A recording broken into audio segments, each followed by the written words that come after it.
Greetings, viewers, YouTubers, interwebers. My name is Byron. I am the Bull.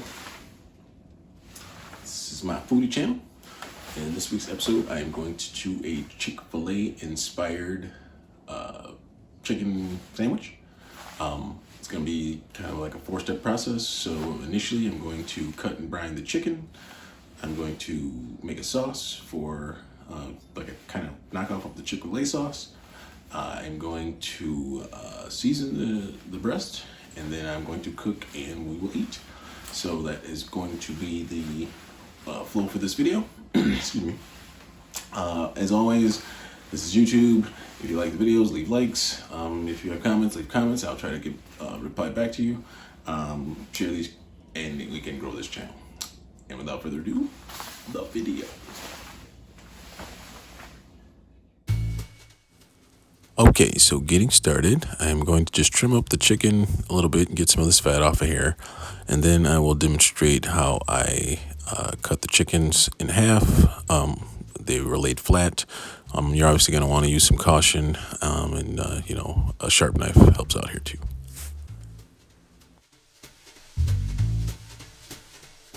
Up here, I'm using a little tension to get the meat so it's gonna cut evenly as I'm slicing it, and then I just move the knife back and forth and cut the chicken in half while it's flat.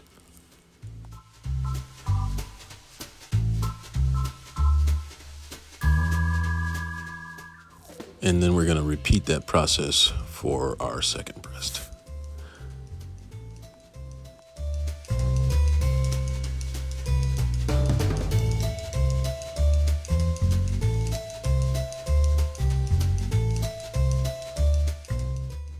And now for our brine, it is a very simple brine. It is 1/2 cup of pickle juice, dill pickle juice, and then 1/4 cup of water. And then I just throw the chicken in over this, squeeze out most of the air, and this will go into the fridge for about a half an hour. And I will prep the other ingredients while this is marinating.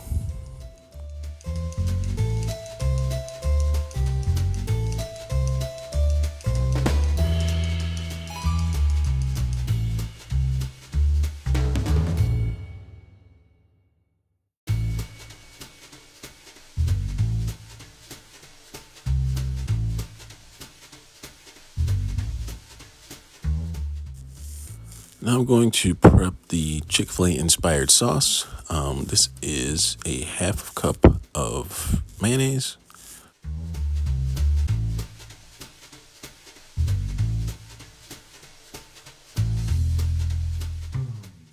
to that mayonnaise we will add 2 teaspoons or 3 of paprika. On the very right side, this is garlic powder. It's also about 2 to 3 teaspoons, and down the middle here is some onion powder, also 2 to 3 teaspoons.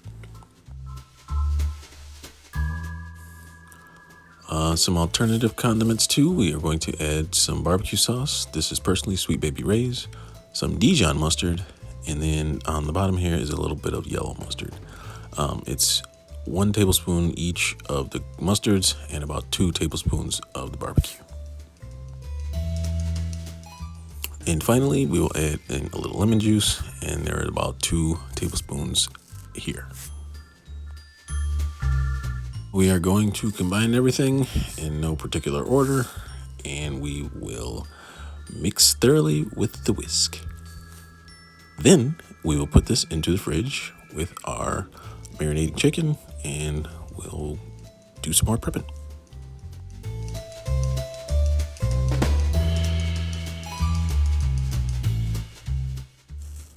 I will note that the original recipe also calls for a little honey, but I chose to omit that, and I think the sauce came out just fine.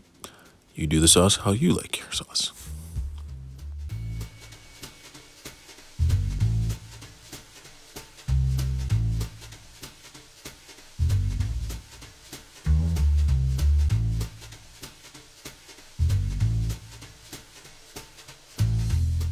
Here I made a little spice rub combination, starting here with this chili powder, And then I'll just let this roll, and you'll see kind of how much I put in there. It's probably about 2 teaspoons or so when it's all said and done.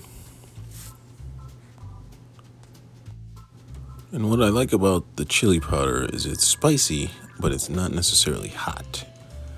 So you don't have to burn your mouth off while spicing your chicken. We're gonna add on a little garlic powder. And again, this is about 2-3 teaspoons. Here we have some onion powder. Same thing, 2-3 teaspoons.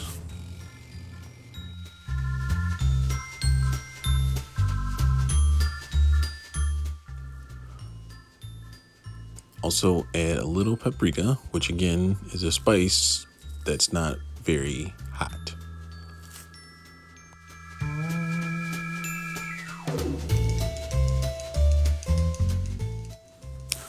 Now for the heat, I use this New Orleans Cajun.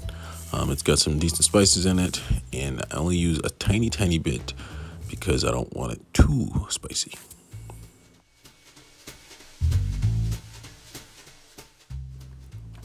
Spice yours according to your flavor profiles.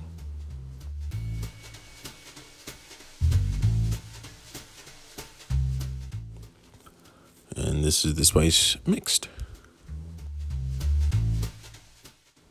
Into this mix, I added about a tablespoon of all-purpose flour.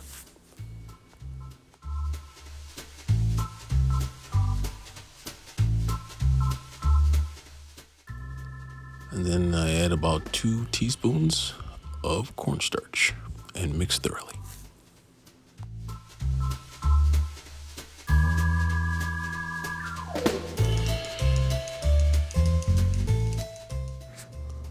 And then this is what the chicken looked like after sitting in the brine for approximately 30 minutes. It's starting to soak up some of those pickly juices, and I think it turned out really good. So the chicken has been drained, and I patted it dry a little bit. So now what I'm going to do is kind of lightly season, and then I'll flip over and get the other side. And you'll note that I will push it all in with my free hand and try to get everything coated pretty evenly here. And as I alluded to earlier, this is inspired by. So the video that I watched earlier that I got this inspiration from, he deep fried his. And I didn't actually want to bread it and deep fry it with egg and flour and all that. So I just lightly seasoned it in a breading type seasoning. And I did mine that way instead. Next step is to warm up the air fryer, or if you do these in the oven, it's time to get your oven preheated. I did air fryer, so mine was set to 360, and I cooked them about 7 minutes. If you are using a conventional oven, I would suggest at least 375, if not up to 400, and then I would cook them from anywhere from 5 to 9 minutes. I would check at 5 minutes, check them again at 7, check at 9, and see if they are to your doneness.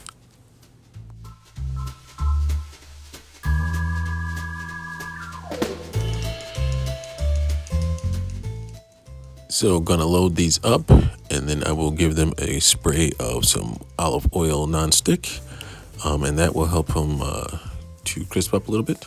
And then I will show you what they look like about halfway and the done stuff.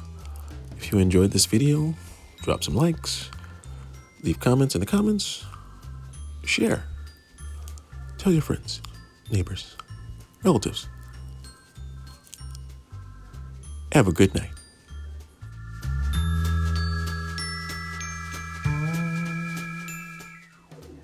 And in they go. This is how mine looked after 4 minutes. So I will flip and cook the remaining 3. Well, we found some brioche buns, and I did a little tomato and spinach to top. Also a piece of cheddar cheese and some curly fries, and paired it up with the sauce on the side. Oh yeah.